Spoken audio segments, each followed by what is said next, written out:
The International Energy Agency just told the world to stop driving. Not in those words, but close. Their new report, Sheltering from Oil Shocks, lays out a 10-point plan for governments to ration energy demand. License plate rotation systems that decide which days you're allowed on the road. Mandated work-from-home orders. Restrictions on air travel where regulators, not you, decide what counts as essential. Speed limit reductions. Even instructions on what appliance to use in your kitchen. This is not a fringe conspiracy. This is the official crisis response document from the agency that manages global energy security. But here is the question nobody is asking. Why now? Why did the most powerful energy body on the planet suddenly publish a rationing manual?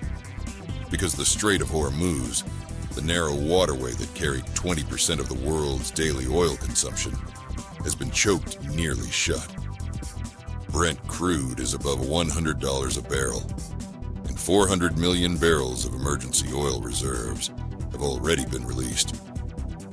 The largest stockpile drawdown in history. Something has broken in the global energy system, and the people in charge just told you to carpool. But how did we get to a point where one choke point could threaten the entire world? That answer starts with a bathtub. Here is the thing most people don't realize about global oil supply. And once you see it, you will never look at an energy headline the same way again. Oil supply is not like a bank account you draw from. It is more like a bathtub with the drain open. Every year, existing oil fields around the world deplete. The rocks give up less and less. The global decline rate is running at about 8% per year. That means the world needs to find and bring online roughly 8 million new barrels of production every single day, every single year, just to keep total supply flat. Not growing, flat. Picture a barrel of oil, 42 gallons. Now imagine that every year, more than 3 of those gallons just evaporate from existing wells, and someone has to find new rock to replace them. Here's where it gets scary. That replacement investment has been structurally inadequate since 2015. A roughneck in the Permian Basin punches a drill bit into shale that has already been bled through its sweetest spots. U.S. shale growth is decelerating. Offshore projects take 7 to 10 years from approval to first oil. There is no quick fix. There is no cavalry coming over the hill. And now a single geopolitical shock in the Strait of Hormuz has knocked 10 million barrels per day offline. The bathtub was already draining. Someone just turned off the faucet. So how bad is the math, really? The numbers are worse than you think. Let's put the numbers on the table, and I want you to pay close attention to one number in particular. It is the one that changes everything for investors. The Strait of Hormuz disruption has removed roughly 10 million barrels per day from the global market. Total global oil consumption runs about 100 million barrels per day. So 10% of the world's oil supply vanished in weeks. The IEA authorized the release of 400 million barrels from strategic reserves. That sounds like a lot. It is not. At current consumption rates, 400 million barrels covers about 4 days of global demand. 4 days. That is the cushion. Meanwhile, capital expenditure on new oil and gas production peaked around 2014 at roughly $780 billion. By 2020, it had fallen below $350 billion. It has recovered somewhat, but nowhere near enough to offset a decade of underinvestment, layered on top of accelerating decline rates. Now here's that number I told you to watch for. The gap between what the world consumes and what the supply system can reliably deliver is widening, not narrowing. Widening. In commodity markets, when supply cannot meet demand, prices do not politely adjust. They spike. And The people holding the scarce physical barrels set the terms. So if that is the reality, where does the money flow? And more importantly, there is a pattern that is repeated every single time this has happened in history. Let me show you. Remember that pattern I just mentioned? It is this.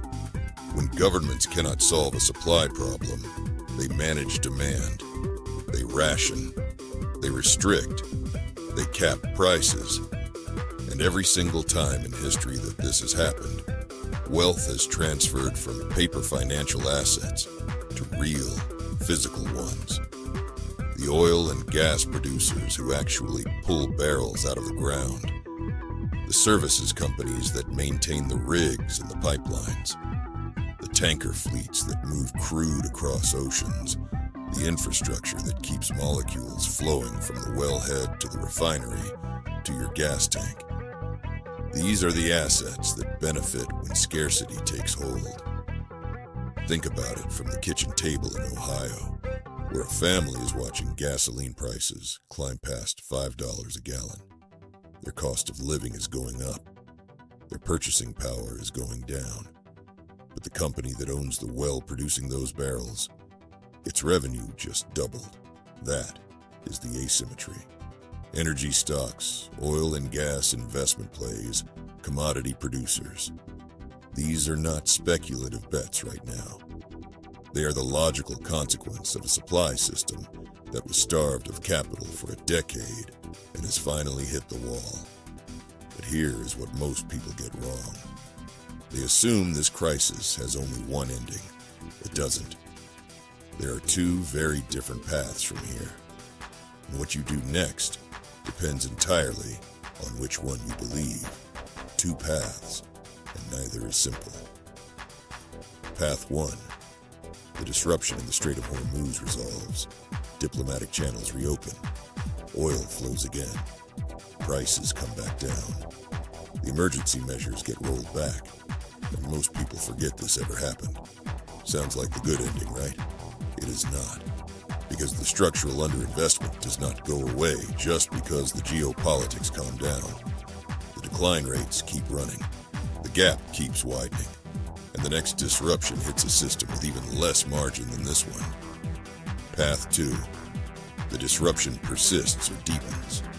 Oil stays above $100. The demand rationing measures harden into semi-permanent policy. Governments get comfortable with the levers they have pulled. Speed limits, driving restrictions, travel controls. These become features, not bugs. And here is something most people have never read.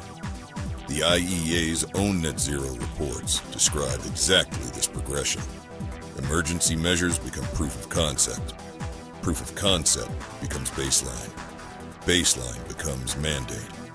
Now, here's the part that matters most. In either scenario, both paths, the producers and transporters of physical energy, sit at the center of the global economy. The question for investors is not whether energy matters. It is whether you are positioned before the rest of the market figures out just how much. And if you are wondering where to find the specific names and plays that sit directly in the path of this thesis, stay with me for 60 more seconds. If you have watched this far, you already think differently than most investors. You are not here for hot takes or meme stocks. You are looking for real ideas where the math actually works, and the crowd has not figured it out yet. That is exactly what Capitalist Exploits was built for. Chris McIntosh and his team are professional fund managers. They invest their own capital in the same ideas they write about. Twice a month, they publish the Insider newsletter with 5 fully researched asymmetric opportunities. Plays with limited downside and explosive upside potential in sectors Wall Street will not touch until the price has already moved. You also get access to the asymmetric investing course, so you understand the framework, not just the trade. That is what separates investors who hold with conviction from the ones who panic sell at the bottom. This is not financial media with a hidden agenda. No sponsored content. No 28-year-old intern running a spreadsheet model. These are real investors writing for people who are serious about positioning ahead of a world that is changing fast. The Insider is $35 a month on the annual plan. Less than a daily cup of coffee to stop guessing and start investing like a contrarian, deep value investor. Right now, paid subscribers are seeing the specific energy plays, the producers, the tanker companies, the infrastructure names that sit directly in the path of everything we just discussed. You are watching the thesis play out in real time. They are already positioned in it. The link is in the description. Don't miss the next issue.